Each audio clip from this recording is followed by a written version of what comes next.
Hi, so we're in another chapter of the portion of the week. This portion is called Parasha. It's called Chukat, which means law.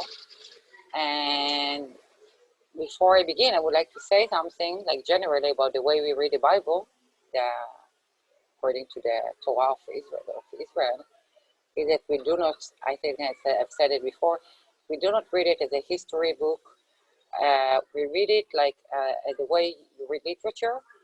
It's we need to understand the time that it was written, so it applied to the time, and it's like a mirror to humanity.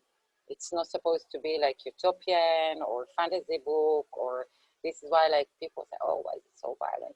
It's violent because the times were violent, because it shows you the reality, and through this you are supposed to see yourself and society. And there is a rule that our sages said that there is no, and we know it when we read, that there is no chronological order in the Torah. And so, like in the 2 weeks before, we were in the second year of the travel in the desert, and now we are in the last year, where the Israelites are about to enter the Holy Land. And a week before, we had this dispute over the leadership. The week before that, we had another issue with leadership. And now it's like a trilogy that deals with the issue of leadership. So let's begin by reading a bit of this parasha, and then like analyzing it like literature, because I believe that in this portion, it's like there is like a beautiful structure. That through this structure we can understand the logic behind it. And another remark is that the Bible doesn't deal with history and doesn't deal.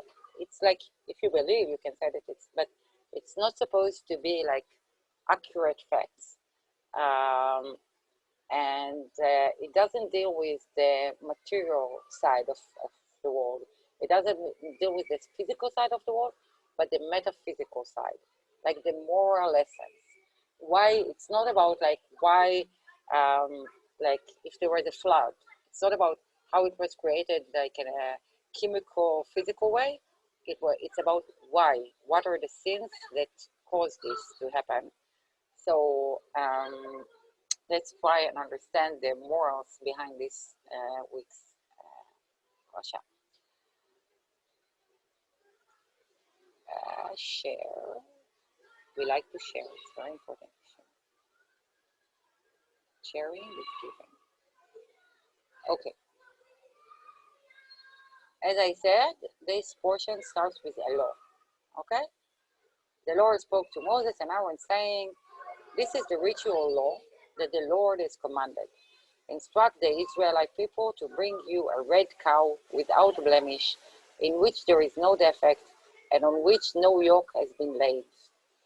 Okay, and then there is like a description of this very complicated ritual with a lot of details.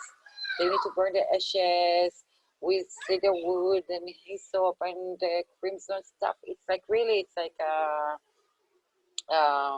sounds like this, I don't know, witchcraft. And this is like to it applies to someone who has we have a lot of rules about like purity and hygiene, you can say, in our contemporary terms. And if you are exposed to a corpse, then you are like unclean. And then all this ritual is about that. Okay. Okay. So this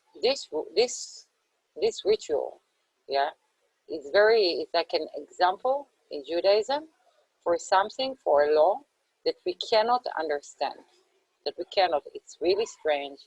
This cow is very, it's an anomaly. We don't really know, it's like the color is red or never mind. It has a lot of rules and it's really mystical. and there is no logical explanation that you can find for, like, not there are a lot of rules that they have like more like humane morality that you can really understand. Yeah, not to murder someone or to steal. It's like respect your parents. It's easy to understand, but this is regarded to be like some kind of a commandment that we cannot understand. And this is the rule about the Jewish laws, that it's like the morality is not human morality, it's like divine morality. Okay? And I believe that, like, in our times, we can understand a lot of things that we couldn't have understood before the progress of science. For instance, we have a lot of rules regarding nutrition, like lots of rules, and hygiene. Okay? And hygiene and nutrition, we know today how it affects our body, and we know that body and psyche work together now. We know that they are integrated, and we know today that the way we treat ourselves is a mirror to how we treat others. So today we can understand how our food and hygiene can affect us morally. Yeah, but there are a lot of rules that you couldn't really even try to understand before, and that the logic, the idea is that we are like the servants of God. Yeah, we obey, and we don't, the things that we do not understand. And this is belief.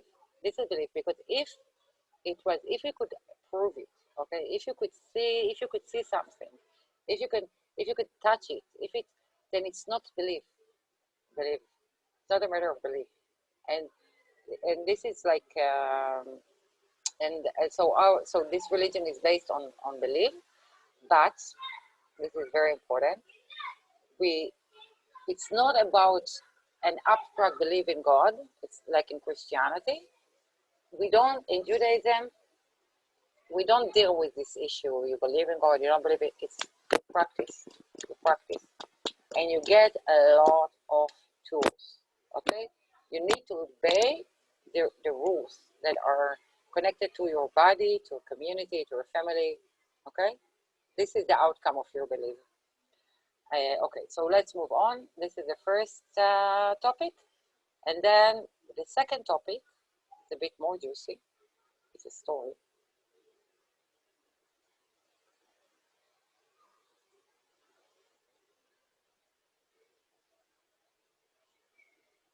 Okay, you see it's very long. Okay, and then the Israelites arrived in a body at the wilderness, blah, blah, blah, blah, blah. And the people stayed at Kadesh. Miriam died there and was buried there. Miriam is like, we have like three leaders in the desert. We have Moses, the spiritual leader. We have his brother Aaron, which is like the presenter, is like the speaker, because Moses was stuttering and was like embarrassed, he had low self-esteem. And with their sister Miriam, which we know she like when Moses was born and they needed to hide him, they hid him like in the river, and Miriam was watching over him, and she was like she told Pharaoh's daughter that she had someone to breastfeed him, which was their mother, and so we know she was like the older sister, and she's like a motherly figure, and she's like considered to be a prophet. It says that she's a prophet, and she died. And then after they said she was dead, they said another story. The community was without water, and then they start complaining again, blah blah blah, and then because they complain a lot, the Israelites, they're really, really, really obnoxious. And then God spoke, and then the Lord spoke to Moses and saying, you and your brother Aaron take the road and assemble the community, and before their very eyes order the rock to yield its water. Thus you should produce water for them from the rock and provide drink for the congregation and their peace. Okay, and then Moses took the road from before the Lord as he had commanded him. Moses, and then they assembled the congregation, and he said to them, "Listen, you rebels, shall we get water for you out of the rocks?" And Moses raised his hand and struck the rock twice with his rod. Out came precious water, and the community and their beast drank. Okay, and then, but something weird happens. But the Lord said to Moses and Aaron, "Because you didn't trust me enough to affirm my sanctity in the sight of the Israelites people, therefore you shall not lead this congregation into the land that I have given you." Okay, so we see here that like the two men, the two leaders, they don't have like, we don't know exactly why. Like there are a lot of interpretations why exactly. What I knew from my education is that God tells Moses to talk to the rock, and he hits the rock with the rod, which is not, so it's like you need something like tangible instead of just talking. But it's not very clear. But what we know is that the men are like, they lack faith. They don't have real faith. And then we can connect everything together. This portion starts with this law that we need just believe in order to obey this law. It has no like logical explanation. Then we have the prophet, the woman prophet, and she's like, as soon as she dies, there is no water, and water is like a symbol of life. In Hebrew, which is an amazing language, you have a connection between nevi'ah and nevi'ah, like spring and prophecy, something which is like internal, like the flow of water, yeah. And so there is a connection between the livelihoods, water, emotions, yeah, and the death of the woman prophet. And then the two men are being punished for not being like really like real believers. Okay.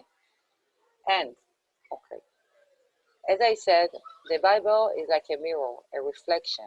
It's not fantasy. It doesn't recreate history. It's like a reflection. Okay. And most people believe that the Bible is like a patriarchal document. But actually, when you read it as poetry, as literature, it's the most anti-patriarchal document that was ever written, because it shows, when you really read it, and you understand that throughout the Bible, from the very beginning, the women are the spiritual leaders. The women believe God they don't need God to talk to them. Their actions are accurate, and the men, they need like physical, they need to see in their eyes and to hear God talking to them. They need to obey, and it begins from the very, very, very beginning. Okay, let's read a bit of Genesis. Okay, if you read the Hebrew Bible and you read it closely, you understand that the most important, the most misogynic narrative that we have, which is the Christian interpretation of the creation of Adam and Eve, is totally, totally, totally unacceptable, and it's totally the opposite. First of all, we have two descriptions of the way God created man and woman. The first one says, "And God created man in his image. In the image of God he created him. Male and female he created them." So first, it says that God created us both male and female. Then we have the other story with the rib and the snake and the blah blah blah. But okay, it's the woman and not the man. Okay, the taste from the tree of knowledge, the tree of knowledge. Okay, there is a connection between. It is very erotic, but there is like a connection between erotics and intellectual and artistic quest. Okay, so it is like the feminine side which is the spiritual, the abstract, the intellectual, the artistic side. Okay? And why doesn't it make sense that sex is the sin? Because after they taste from the fruit of knowledge, then they are ashamed, which means that it's not the sex, it's exactly the opposite. The natural order was totally fine. But knowledge, once we started, okay, developing our abstract minds, yeah, because have like this paradise is like a metaphor for our childhood, yeah, where we are not ashamed of our bodies, as 4-year-old children, they are not ashamed of their bodies, they are not ashamed of their sexuality. Only, and the creation, this stage is where we get out of this paradise of childhood. We develop our sexuality is beginning to develop, and our abstract mind is beginning to develop. Okay? And then let's move on a bit. Okay? God intervenes when we develop really when we are in Mesopotamia, which is the first empire of the world. The first empire was Mesopotamia, then Egypt, then Greece. Mesopotamia is like we were gatherers and hunters, like living in small tribes. The divine was like something concrete, something material, something that is imminent, that is like feminine there.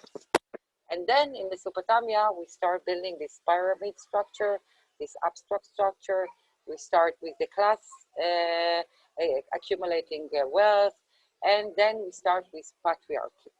Okay? And then our God intervenes. Our God is one. Of course, when I say our, I mean everyone's God. Yeah. Then he intervenes, and according to us, Abraham is the first patriarch. This is how we call him. But he doesn't come alone. If it was a patriarchal document, that we will only get a description of Abraham and his deeds.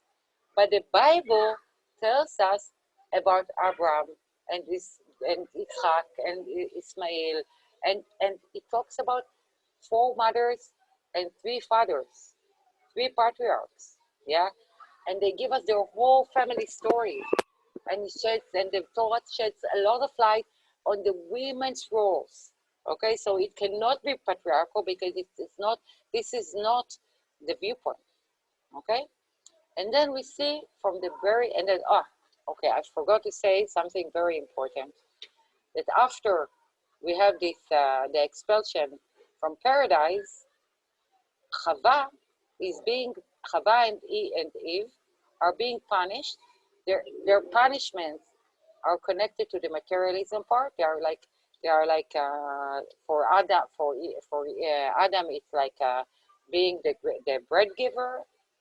And for Chava, for the woman, okay, she is being punished by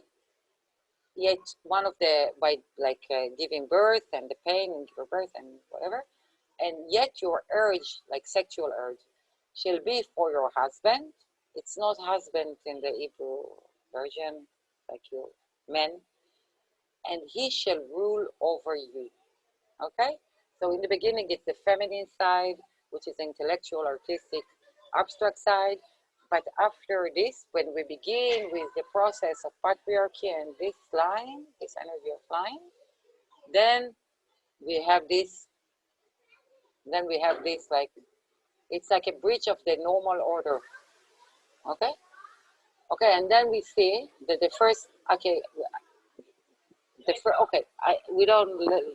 I'll just, very briefly, I want to touch this, because I want to go to get to the current events. Okay, in the beginning of the story of Abraham, we see that there is famine in Canaan, and then they moved to Egypt. Of course, Abraham decides, and as he was about to enter Egypt, he said to his wife Sarai, I know what a beautiful woman you are. If the Egyptians see you and think she is his wife, they will kill me and let you live. Please say that you are my sister, that it may go well with me because of you, and that I may remain alive thanks to you. Okay? And basically, he is your king. Okay?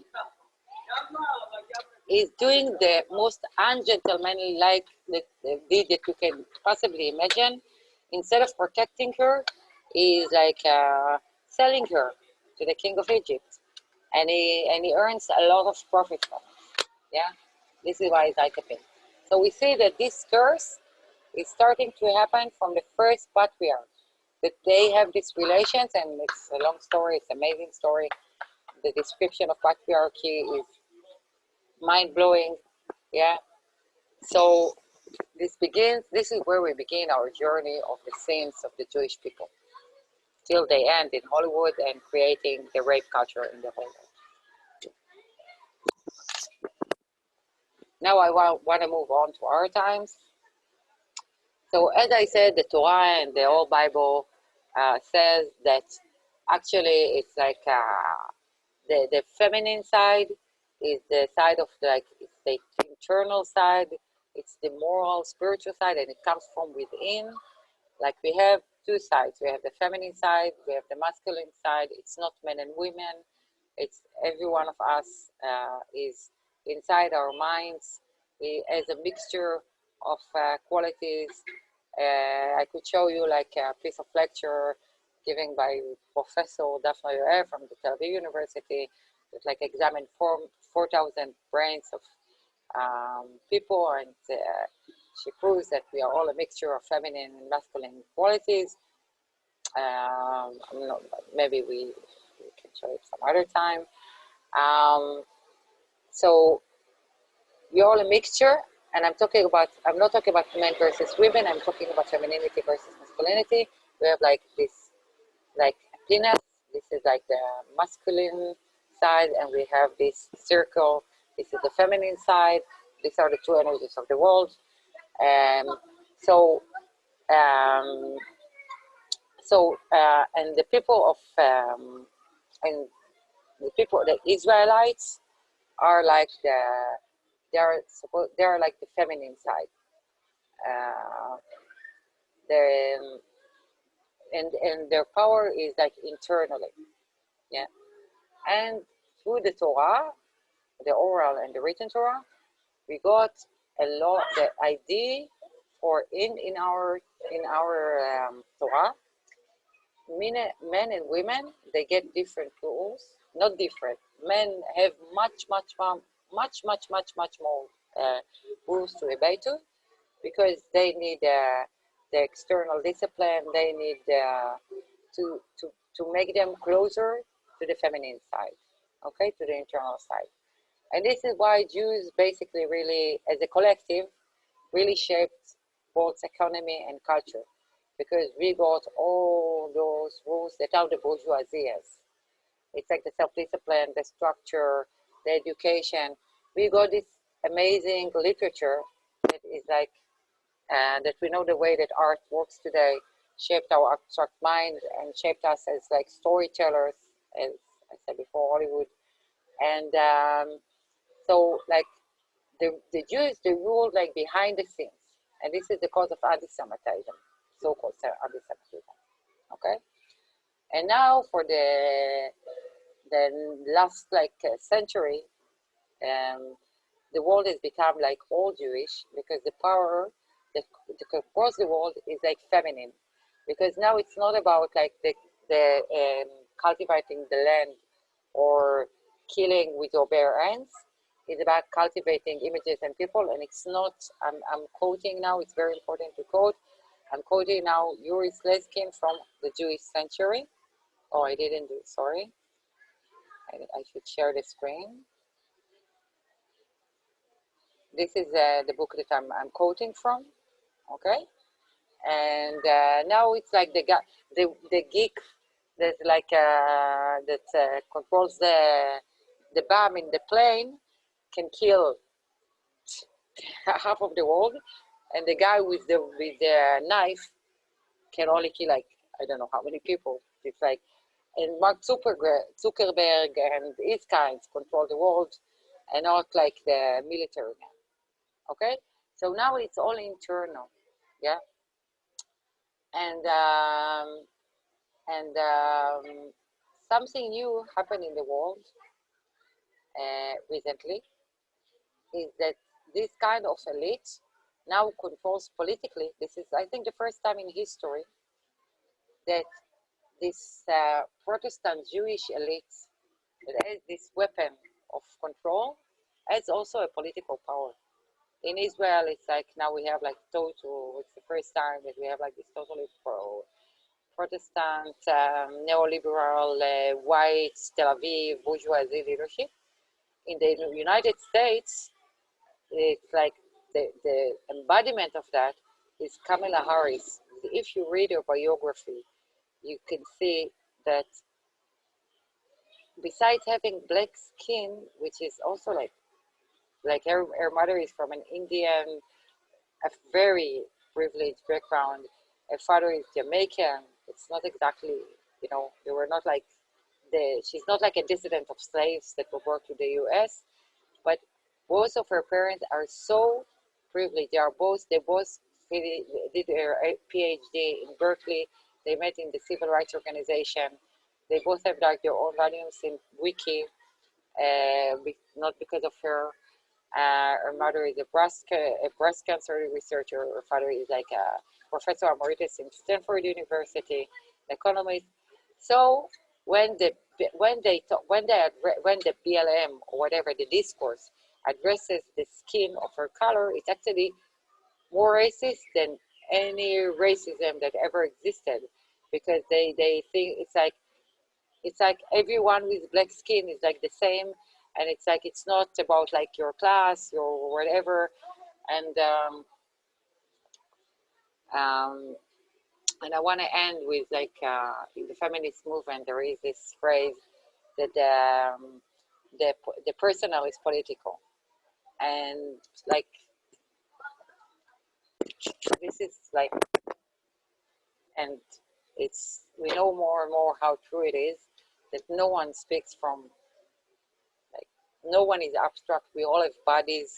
We are all our thoughts, our feelings are all connected to the things that are from the internal and the external are connected.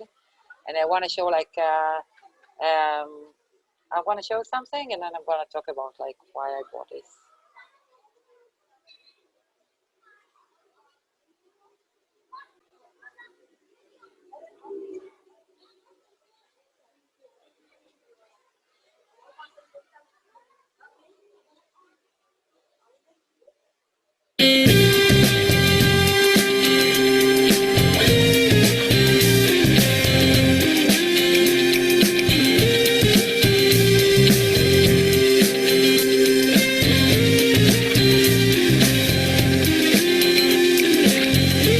E ora nella dignità mi specchio, nella dignità del fratello che era insieme a noi nel mucchio. Lo ho lottato quando ha avuto l'occasione, non ha voltato gli occhi e questa è la lezione. Da insegnare nelle scuole, nei racconti che disegnano le sere, cosa sparava in faccia quel carabiniere. Io porto come il nome di Carlo Giuliani, noi facciamo la storia mentre quelli fanno i piani come a Genova quel giorno.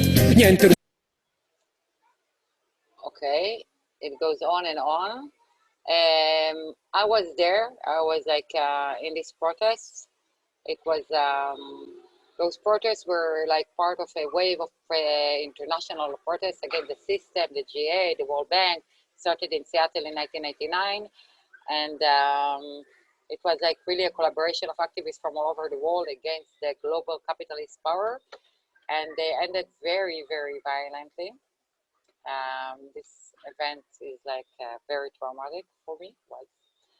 And now I want to move on to show like a little, a very short, something short from a documentary made by an amazing documentary filmmaker, Adam Curtis. And this is like a very, very interesting movie called Hypernormalization that describes the way that the leadership in the West created a very simplistic version of the world so that they can avoid dealing with the complexity of the issues that we're facing. And this is the end of, more or less the end of this movie.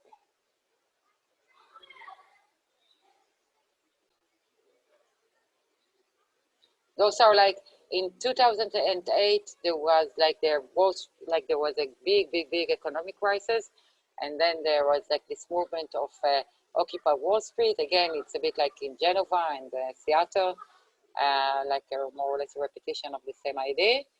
And it was just at the time that there were like big protests in the Arab world, in Egypt, in Libya, everywhere. And the other revolutions were also failing. The Occupy camps had become trapped in endless meetings, and it became clear that there was a terrible confusion at the heart of the movement. The radicals had believed that if they could create a new way of organising people, a new society would emerge. But what they did not have was a picture of what that society would be like, a vision of the future. The truth was that their revolution was not about an idea. It was about how you manage things. And those who had started the revolution in Egypt came face to face with the same terrible fact. Social media had helped to bring people together in Tahrir Square. But once there, the internet gave no clue as to what kind of new society they could create in Egypt.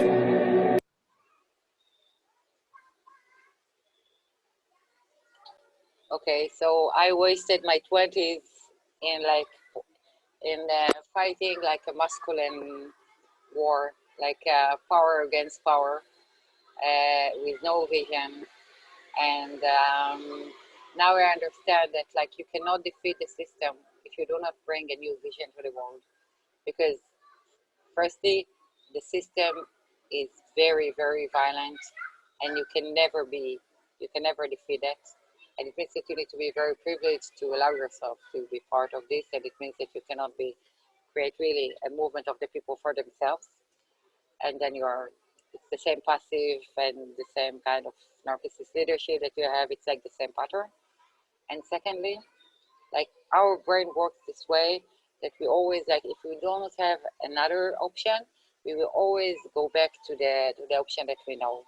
So it's the same happening in Israel and the US, the big and the small Satan, as they say in their world, just rightfully, is that Trump was gone and Bibi Netanyahu is gone, but we have another version of a narcissistic, detached, privileged in other ways leadership, because it's the same system. And okay, I have a vision. This is why it is important for me to talk. I have a vision, very optimistic, as I said before, and it begins with the collapse of the current pyramid system and us living in a network of communities as the Jews and the bourgeoisie lives now. And then we'll have like intimate, feminine kind of leadership. As I said, not men and women, not women's leadership, feminine leadership, which is connected to the internal, to the soul, to the emotions of the people, which is immediate. And then everything will be, and we will all be connected. Every community will be connected to itself, and the way we treat ourselves is the way we treat the others. We will all be satisfied. We will have all the tools to maximize our potential, and from then on, oh my God, God only knows how far humanity will. And it will all be about sharing and loving and smiling, and we could stop working so much and start today. Mashallah. Shabbat Shalom.